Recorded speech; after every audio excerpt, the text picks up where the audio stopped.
Австрија силно поддржува почеток на преговори со Европската Унија за Македонија и Албанија.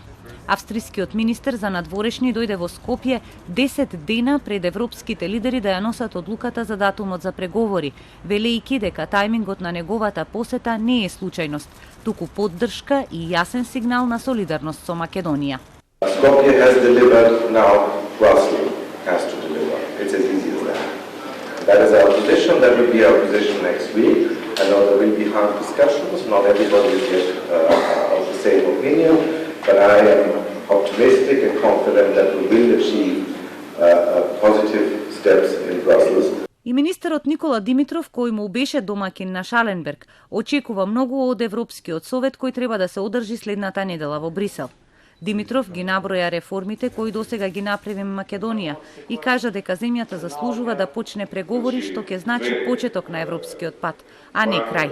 Истата порака тој ја упати еден час пред пресконференцијата со Шаленберг на панел дискусија посветена на дипломатските искуства од договорот од Преспа.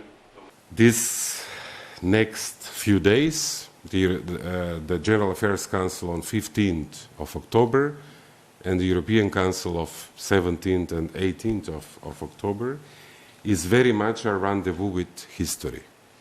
And if this trend is not encouraged by the European Union, if it is not acknowledged and recognized with a positive decision to start accession talks, this will send a message that Europe is not serious. Овие зборови ги слушна и евроамбасадорот Самуел Жбогар, кој зборуваше на истата панел дискусија.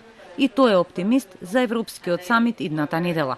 I don't want to predict, but the position of the Commission and all institutions in Brussels is very clear. All express strong support for opening negotiations. So that encourages optimism for what is coming next week.